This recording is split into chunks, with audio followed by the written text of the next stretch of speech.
Our first presenter is Logan Miller. Logan resides on a corn and non-GMO soybean farm near Weston, Illinois.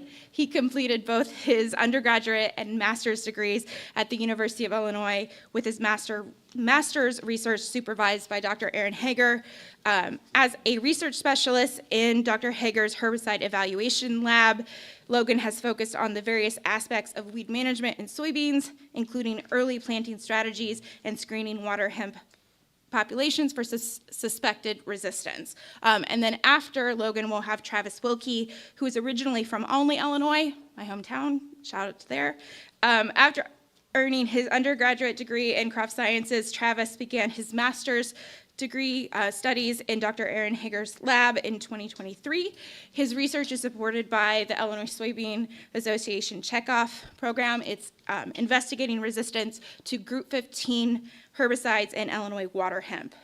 And he has more than 100 populations collected from across the state, and he's aiming to finish documenting his work before graduating in the summer of 2025. So let's welcome Logan and Travis.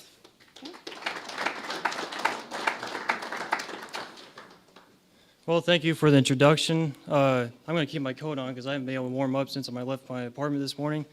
But by no means is this an endorsement for Beck Seed, so don't take the wrong message from that. But it's a pleasure to be here, and I'm looking forward to presenting on early planted soybean research to you all. And I just want to thank the Illinois Soybean Association for giving me this opportunity, and Travis, to present our work. And we hopefully can share some useful data for you all. And I also want to give thanks to Dr. Hager for giving us this opportunity. We were a late substitution, even though you all probably are disappointed that he's not up here right now, but hopefully we don't disappoint you.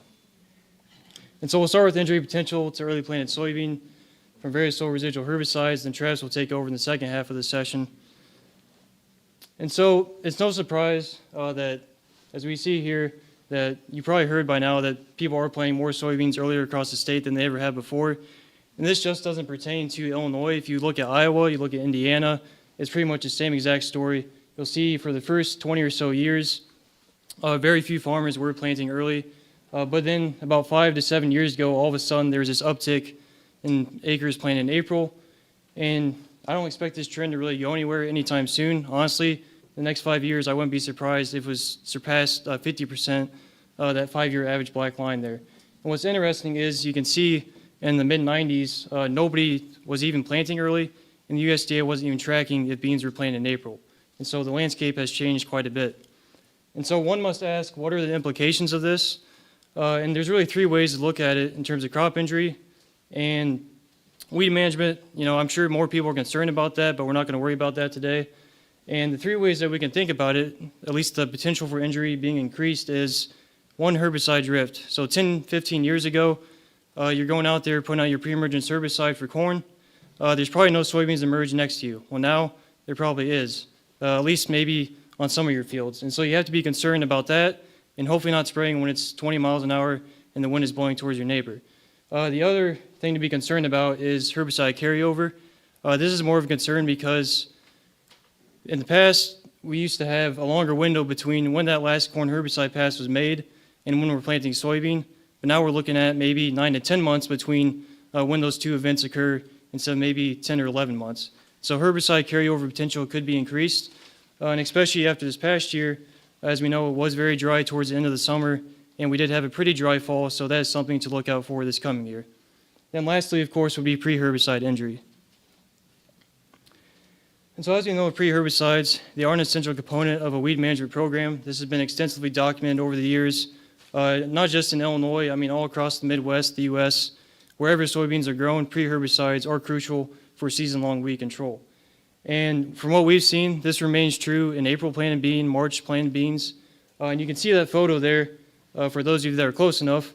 It looks pretty clean. So those beans were planted on April 1st of this past year. The mystery pre was applied on April 1st, so this would be 5 weeks after planting. And the plot behind it, that is all Waterhemp on May 6th. And that probably should receive a post at this point. And so what a pre is going to do, of course, is limit early season weed interference and maximize that post application by allowing for adequate coverage and also by narrowing that window between when that post is made and when crop canopy occurs to prevent late season weed emergence. And so, regardless of the planting date, pre-herbicides are still very important. However, there is grower reluctance to use certain herbicide chemistry classes and over fear of enhanced injury, and the one that comes to mind would be PPO-based herbicides.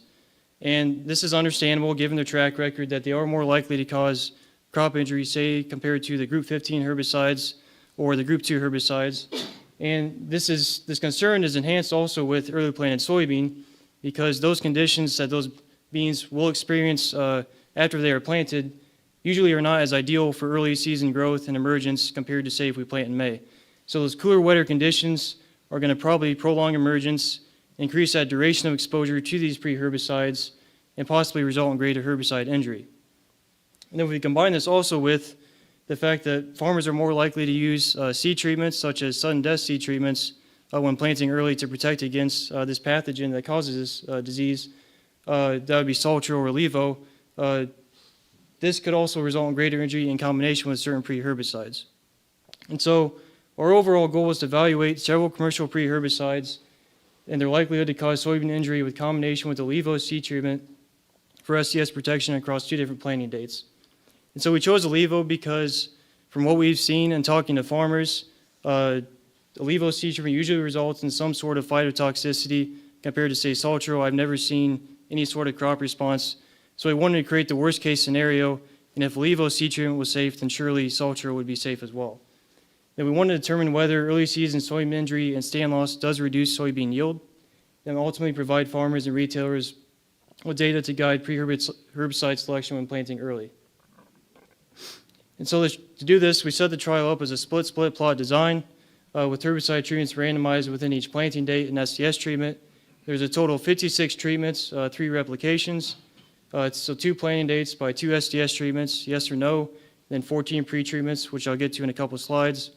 And then this trial was placed just south of Champaign, or in Champaign, I should say, really, on a field with very little weed density, which we do have, believe it or not.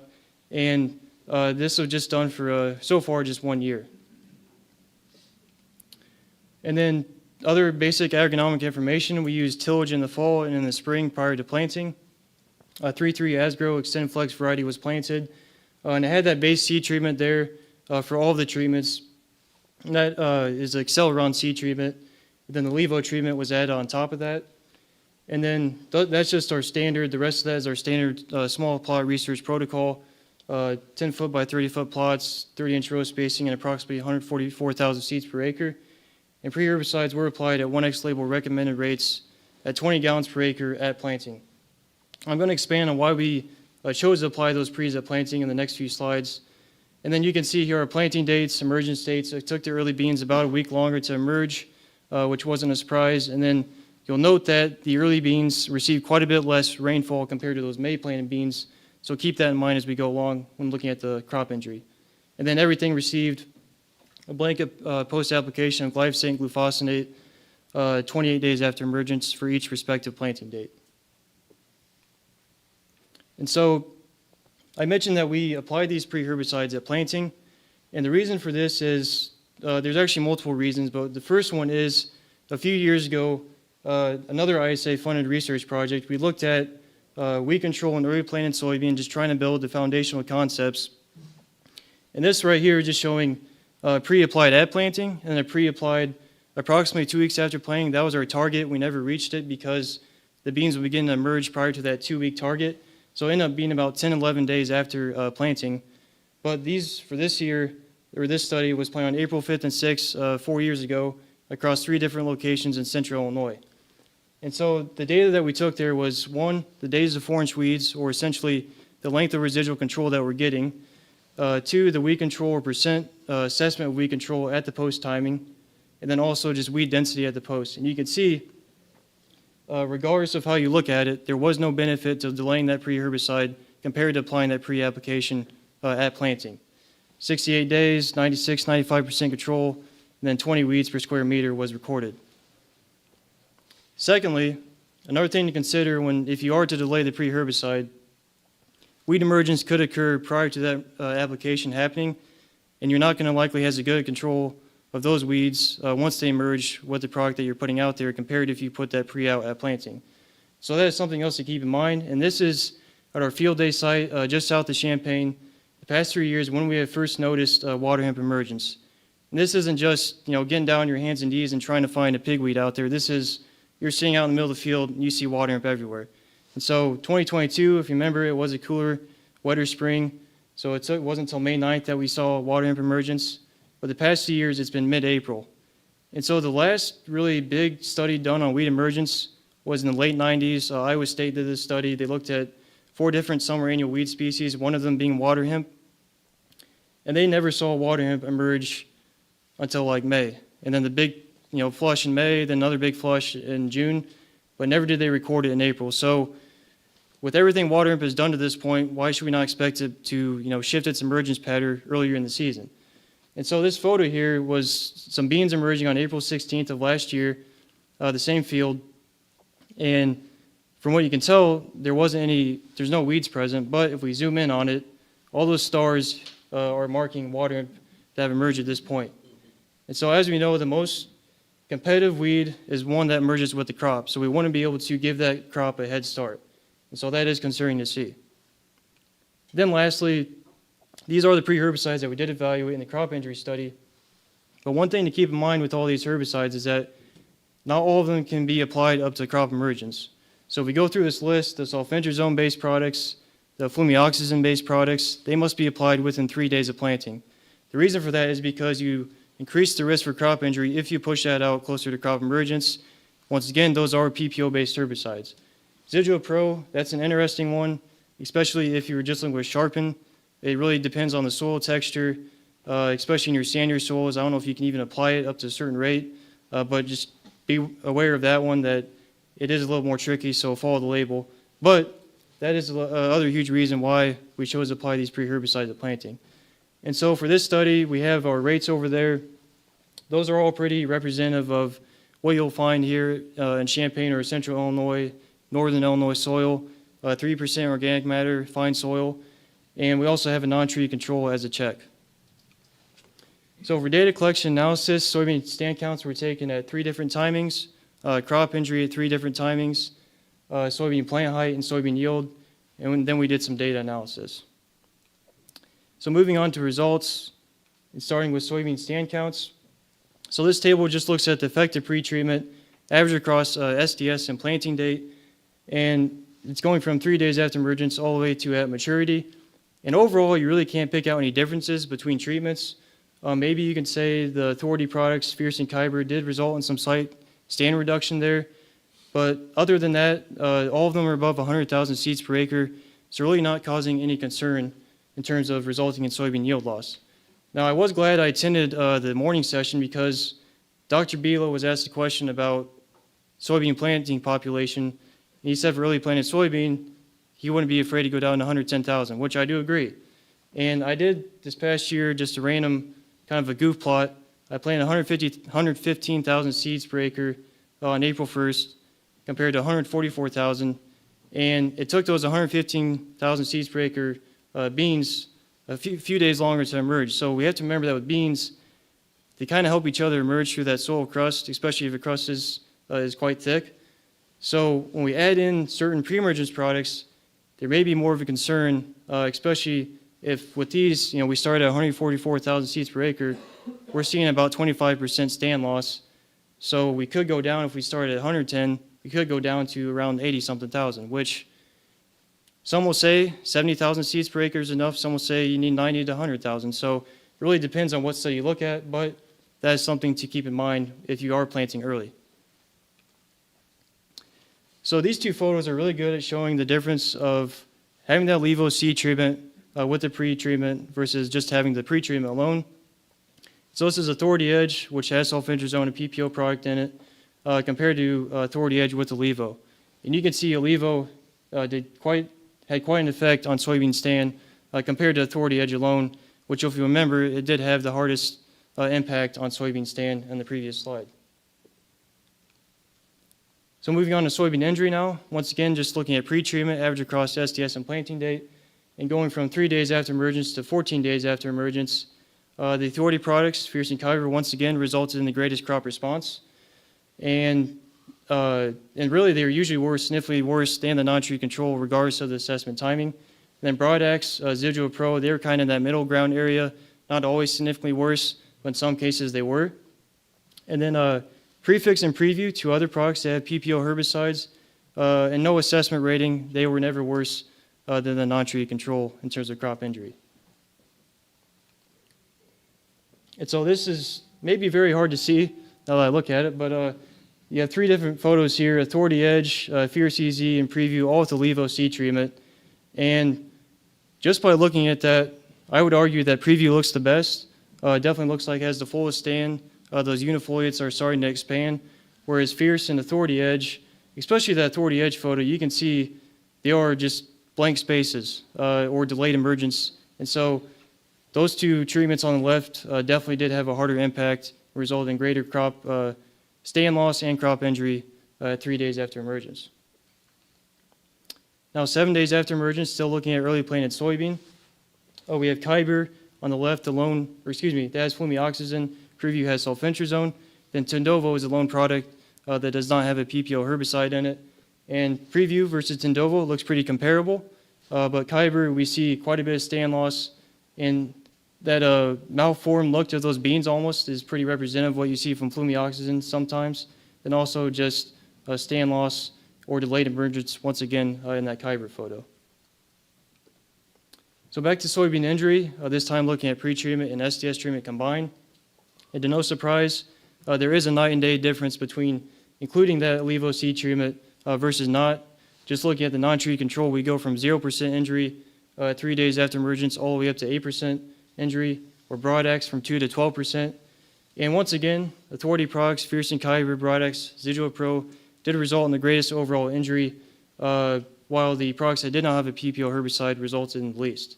Then those values that have a star by them for each given assessment timing, they were significantly worse than that highlighted value for the non-tree control. Another table on soybean injury, this time looking at 7 days after emergence and planting date and pre-treatment. And you'll notice that the conventional planting date did result in slightly more injury this year compared to maybe what you would have expected. And that is likely due to that rainfall that we received in the spring. That was quite a bit more. I think it was that hurricane that came through in late May. We got all that rain, and that is what resulted in probably more of a crop response in those May beans compared to those April beans. And then once again, sound like a broken record, but the Authority products, Fierce and Hager, Residual Pro, and Broad-X did result in the greatest overall injury. And this is probably my favorite set of photos in the slide set, all looking at Residual Pro. The two on the left are conventional planted beans, and then the one on the far right there is early planted, 7 days after emergence. And it's pretty obvious which one looks the worst, which one looks the best, I think. The one with the Levo and May planted bean definitely resulted in the greatest amount of stand loss, and just those beans are just stunted at this point. Whereas you go all the way to the right there, Residual Pro alone and those April planted beans, those beans have a pretty good stand. Unifoliates fully expand at this point. And then the middle photo, I'd say it's kind of in between, maybe slightly more stand loss, but not as much or to the extent of what we have with the Levo seed treatment. And now looking at planting date versus with SDS treatment at 7 days after emergence, and the conventional planting date with SDS treatment did result in the greatest overall injury, so no surprise there given what I've shown you. And then the early planting date with the SDS treatment results in the least amount of injury. But by 28 days after emergence, you really couldn't tell, and that is good to see. You can see the non-tree control treatments, two on the left, and then the Authority Edge on the right there. And if you remember, Authority Edge did usually result in the greatest crop response at the early season ratings, but by this point, you really couldn't tell. So that was encouraging to see. And then finally, soybean yield, what everybody cares about. We have the SDS treatment did result in about a 5 bushel to the acre yield loss from what we observed this past year, while the early beans did yield higher than the May planted beans, so that was also good to see that we're not completely wasting our time by planting early. And so this is a lot of data, but pretty much everything that we collected this past year, I really just want to direct your attention to what is outlined in red. And so looking at soybean yield and SDS treatment effect, and we can see that looking at the soybean yield, looking at each individual pre-treatment, we don't really see any sort of difference between yield, although it is a 64 to 70 bushel to the acre range. There was no statistical differences that were present there. Despite there being differences in crop injury early on in the season, there was no overall differences in stand counts. While in comparison, when we look at the SCS treatment, we have differences in crop response or crop injury and also greater stand reduction because of the levo-C treatment. And those two together, maybe more so due to stand reduction, we did observe a 5 bushel to the acre yield loss. So overall, early season soybean injury and stand loss was greater from PPO-based pre-herbicides, the lone exceptions being preview and prefix. I don't know of many people using prefix pre-emergence, but preview at least, that one does have sulfentrazone in it, which is still a very important herbicide, despite there being PPO resistance all over the state. Still important for targeting small seeded broadleaves and some of our larger seeded broadleaf species like morning glory. So that is good to see. The SCS treatment did enhance soybean injury regardless of pre-herbicide or planting date, and soybean yield would indicate the SCS treatment did result in reduced yield likely due to soybean stand reduction. So that was the story for this year. We do intend to repeat this study this coming spring, hopefully planting in less than 3 months, and I hope to share those results with you all once we get those. So I'd like to thank the Illinois Soybean Association, of course, for funding this project, Caleb, Jasmine, Travis for all their help. And I'll pass it on to Travis.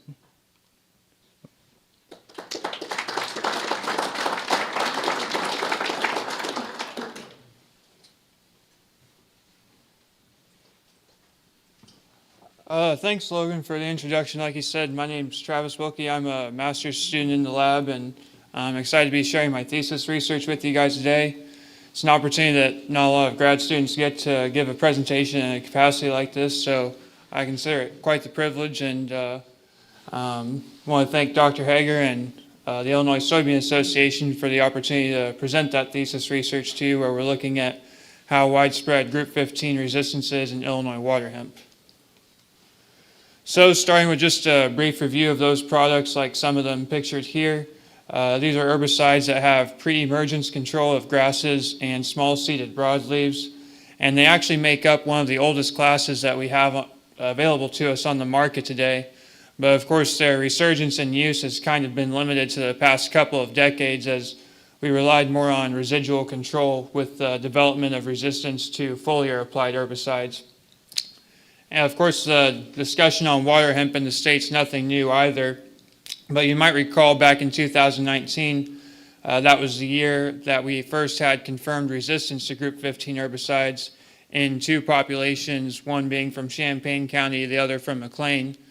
And we call them CHR and MCR respectively. And since then, there really hasn't been a ton of research throughout the Midwest to see how widespread this type of resistance actually is. Part of the reason for that is resistance to Group 15 herbicides is relatively rare when we compare it to other sites of action. And there's a couple explanations for that. The most obvious would probably be that a resistant weed surviving a pre-emergent application usually has to make it through a subsequent post-application in the systems we use today. But then from a molecular standpoint, we also understand that these herbicides inhibit enzymes that are responsible for lengthening chains of carbon during the synthesis of fatty acids, and that's where the name VLCFA inhibitor, or very long chain fatty acid inhibitor, comes from. And so we understand that any mutations that would affect the enzymes that are inhibited by these herbicides that would give us target site resistance would also be expected to come with some very severe fitness costs for those weeds. And so it was no surprise that the resistance in water hemp was found to be due to rapid metabolism.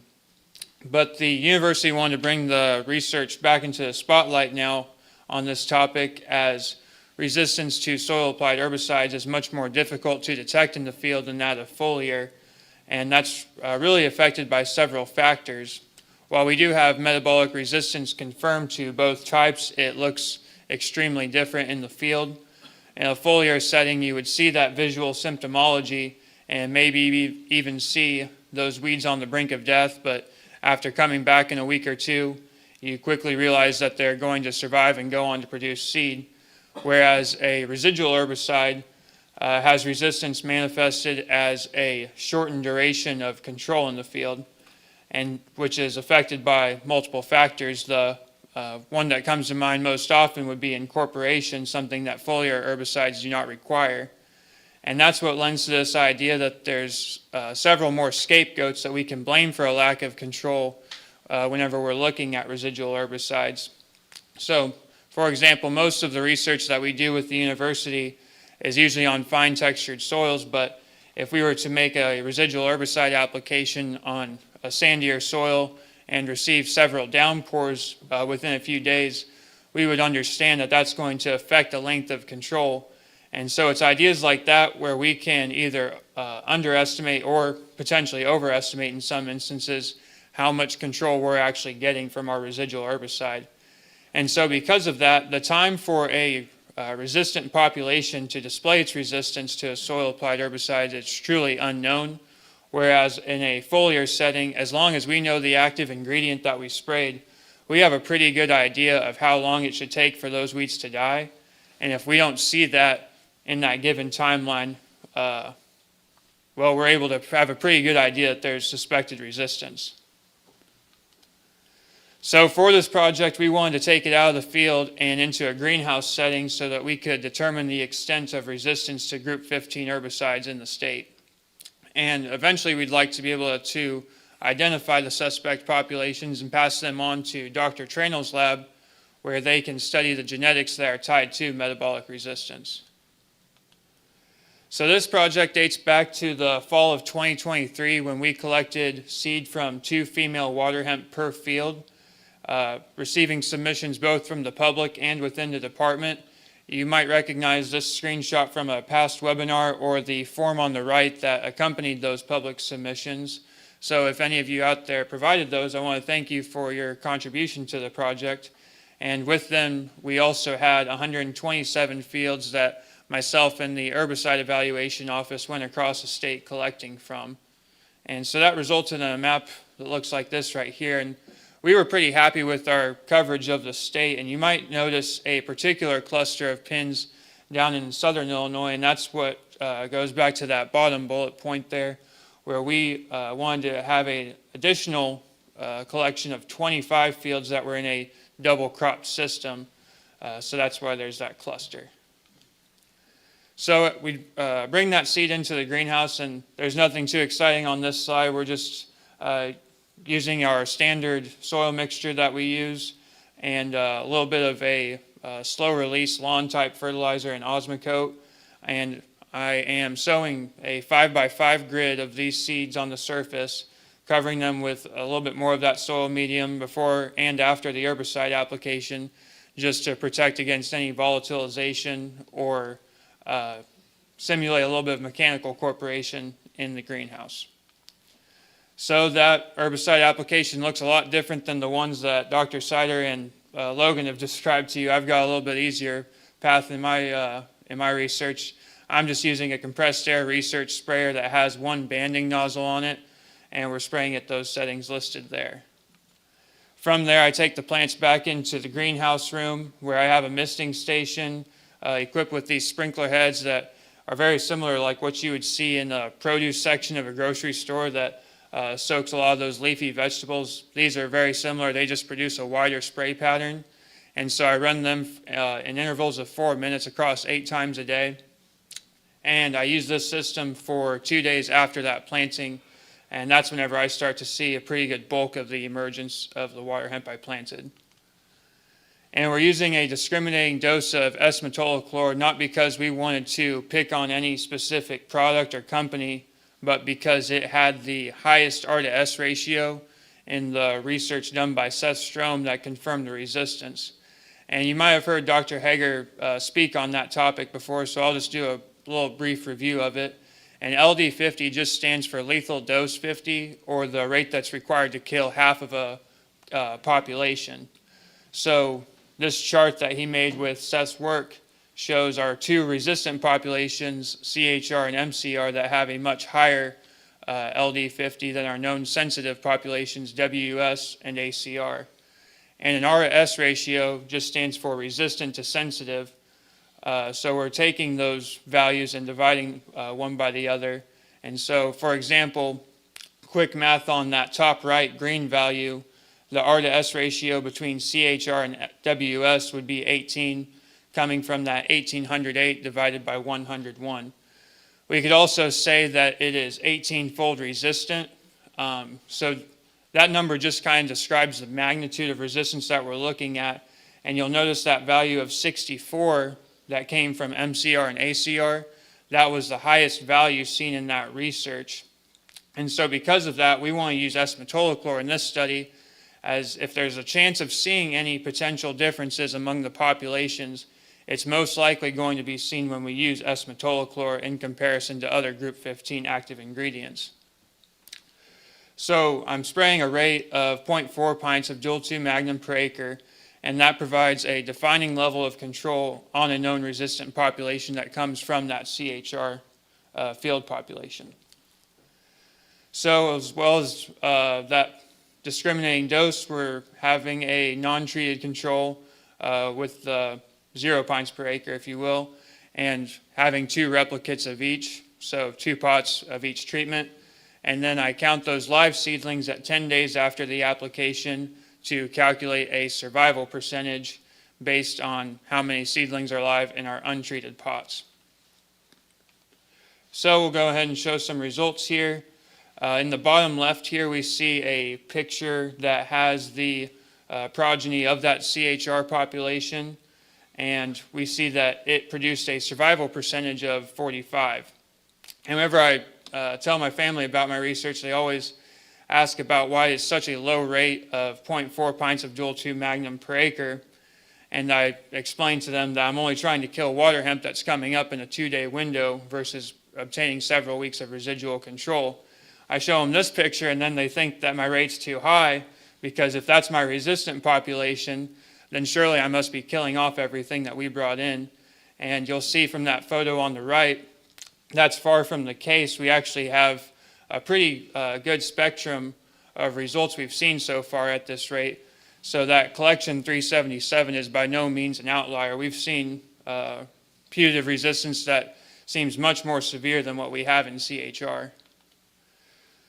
So here is that spectrum that I described to you on the right, and I'll just break down this graph a little bit. Our populations are separated on that vertical axis, so each number just depicts a unique population. The number that it is doesn't really have a ton of significance.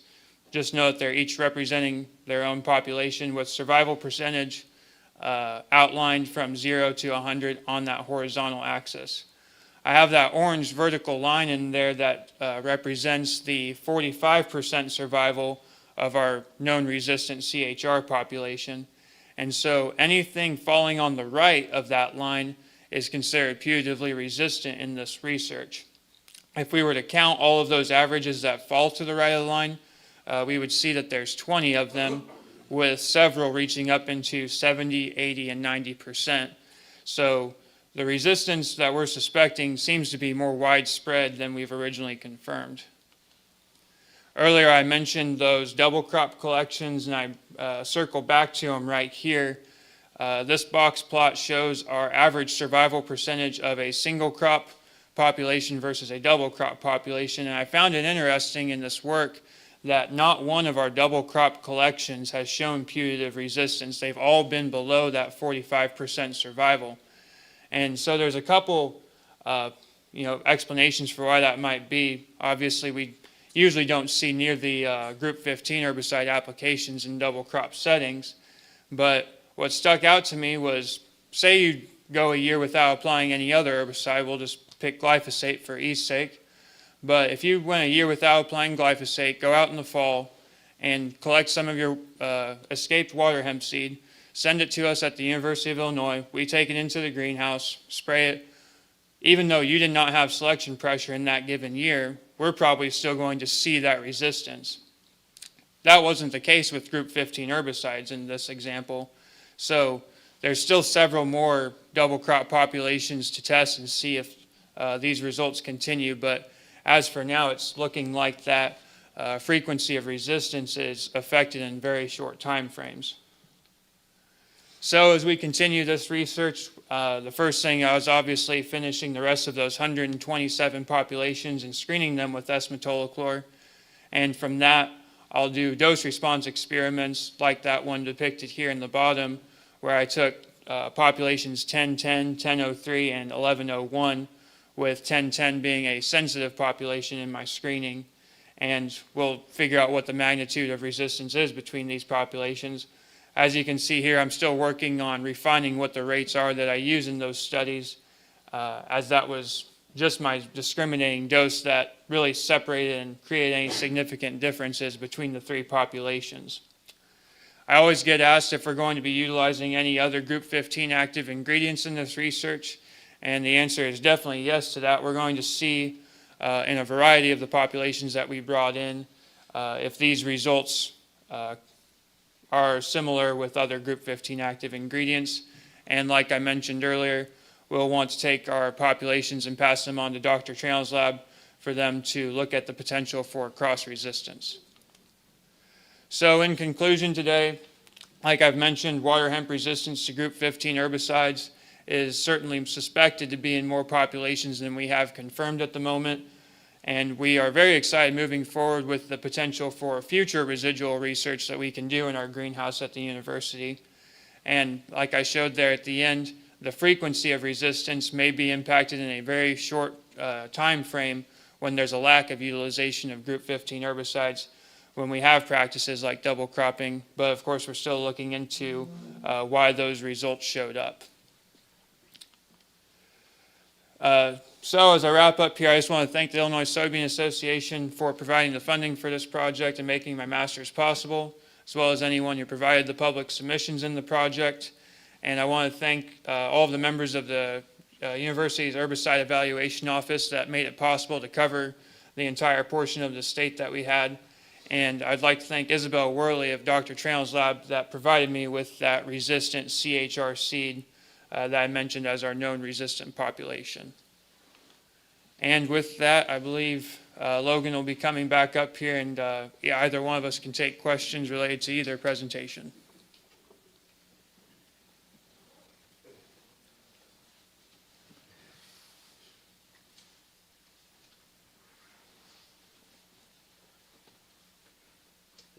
Travis, did you see any difference in resistance between corn or soybean where it was pulled from?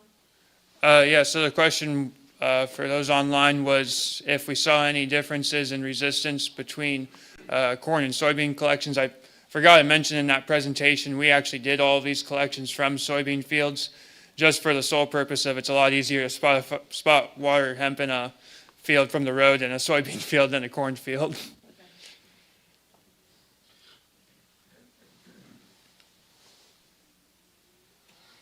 Yeah. Logan, did you do any Saltro testing along with the ILevo or just the ILevo? Not in this study, I haven't. We have had in other early planted soybean studies, but not like, I guess, just looking at crop injury from them. But if we had seen, I would have jotted it down or whatever, but not specifically for that, so. Oh, sorry.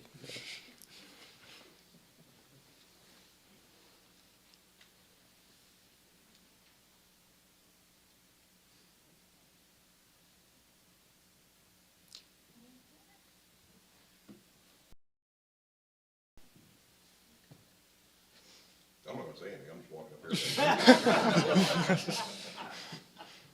Do you have any other weeds-related questions not related to what Logan and Travis covered today?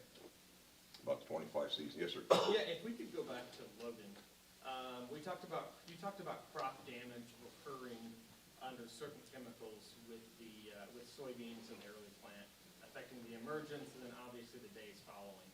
And then at the end, I believe you showed a yield. The yield didn't perform as well with a certain type of chemical. Could you go back over that again? Kind of a long-winded question, but you had some really good data there in a couple slides. Yes. Oh.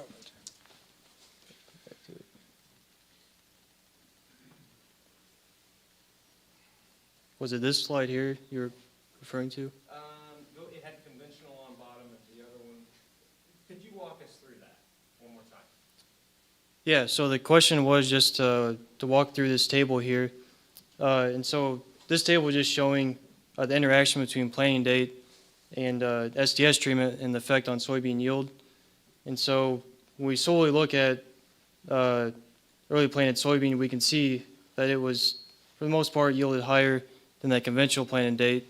And then when we did not have the Levo treatment, it yielded higher than when we did have the Levo C treatment.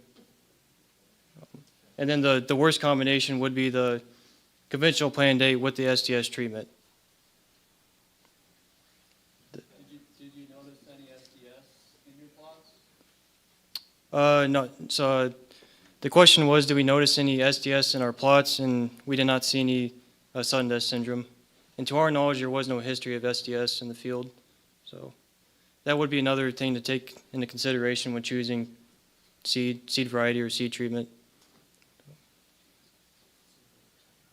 And just remember, this is 1 year, and only 1 year so far, so the plan is to repeat this study here in 2025.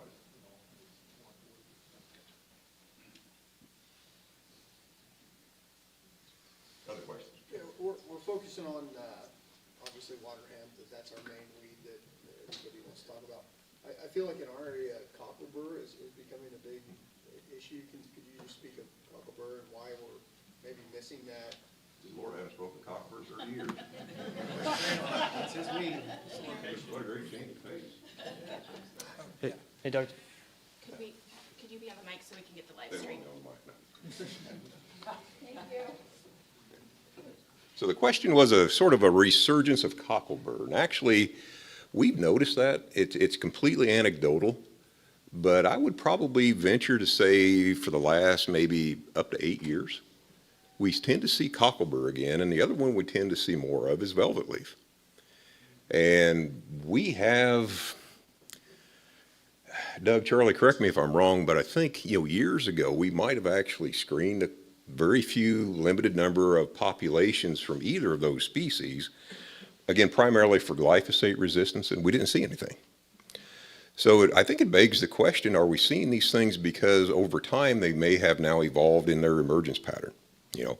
The classic example that I can give you of that is giant ragweed. So there was actually work done here back in the late 1960s and into the early 1970s. And when the paper was published, one conclusion that the authors reached was that they did not feel like giant ragweed was ever going to be a weed problem that Illinois farmers would have to deal with. Now, you go north of Interstate 80 and you make that statement, you better duck. But what they were looking at, and the basis of that statement, they were looking at the emergence duration of giant ragweed. So they ran around the state like Travis did, and the group did, and they made collections of giant ragweed. They brought it all back here, and they did what's called a common garden experiment. They planted all the seed in a common area, right? And they simply monitored how long into the season that those giant ragweed plants would emerge.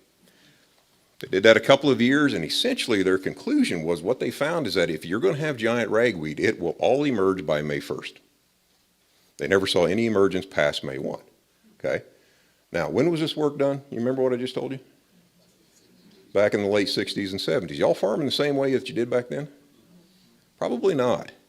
I don't think we had 60, 70, 80% of the crop planted by May 1st, right? And the other thing that's a little bit different between now and then, what did you do to every acre before you put any seed in the ground back then?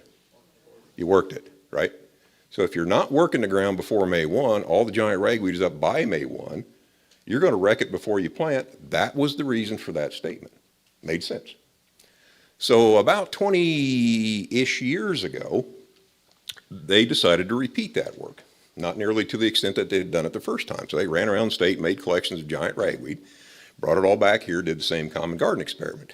This time, however, they also included 1 or 2 populations that they collected from areas that had never been farmed.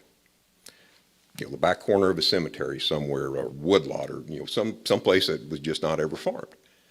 And so what they learned this time now is that the emergence of giant ragweed was easily noted well through the month of June, even into the early part of July, for all but 2 accessions. The 2 that they had collected from areas that had never been farmed, they were done by May 1st. So what did giant ragweed do? It evolved to how you farm, right?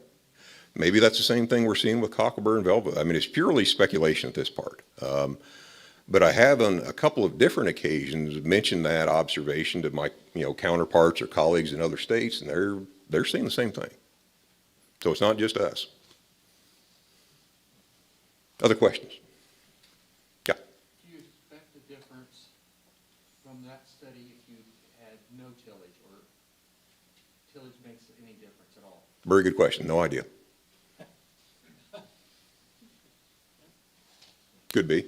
Or it could just simply be the fact that you let a few survivors go here and there that you might have missed with the tillage, a little genetic variation in here, and all of a sudden they become the dominant members in the population. Kind of sounds like resistance evolution, doesn't it? All those few survivors that we ran through combines last fall that didn't slug us up, didn't slow us down, guess what? What do you think's happening with those? Those are the ones that have gone through another cycle of selection, right? We talk about, and Travis did a really nice job talking about how this type of resistance to soil apply is manifest. It gets less and less, right? I was going back over some work when we were doing our metribuzin work.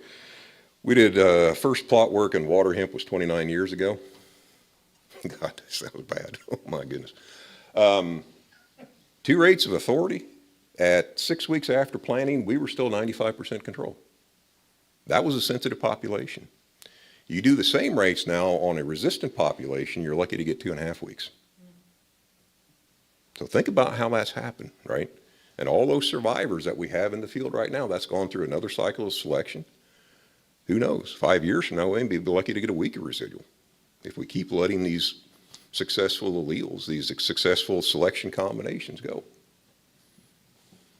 Could you talk a little bit more about that metribuzin topic and a lot of chemical meetings we're going through right now, they're asking us to spike in some metribuzin to help control. Yeah. Well, if there's a good thing about resistance in water hemp, it's the fact that most of the triazine resistance is metabolic. So in other words, these populations can chew up the triazine as fast as a corn plant can, for example, right? That's why you don't kill corn with atrazine. It chews it up, it eats it up, it metabolizes it. So if there's a good point about that type of resistance being the most common, then the good news is that that type of resistance is very specific. It is specific for symmetrical triazines. And symmetrical just means that you have a phenyl ring with nitrogens, and they're symmetrically distributed around that ring. That's all that means. So atrazine would be a symmetrical, simazine or princep would be a symmetrical. The other group is the asymmetrical. What does that mean? It means simply that those are not symmetrically distributed around that ring. That's metribuzin. So when you have target site-based triazine resistance, the asymmetricals don't work and the symmetricals don't work. When you have metabolic resistance, the symmetricals don't work, the asymmetrical does, okay? So metribuzin is still effective on these triazine-resistant populations. We haven't used a lot of metribuzin in the last, fill in the blank, 20, 30 years probably, right? So it's something I think we've overlooked. And we've done some trials, I don't know how many years we've done these things now, 6, 7, 8 years on a 6-way resistant population that we've looked at north of Sydney. And I can put the fullest rate of authority on that I can by label, and by 2.5 or 3 weeks, it's got to be posted. I put at least 10 ounces of a 75 DF metribuzin product on it. I can still wait.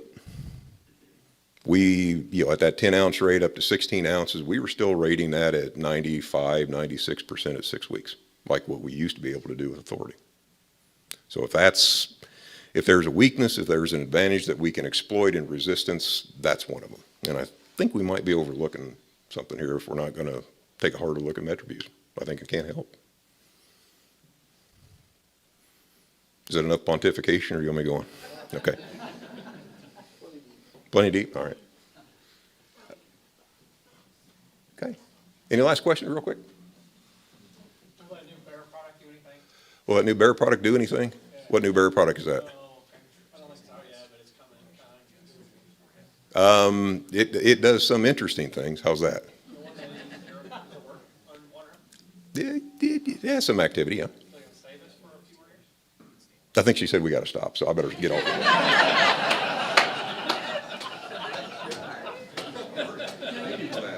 Yeah. Well, let's give another hand to Logan and Travis and Dr. Hager.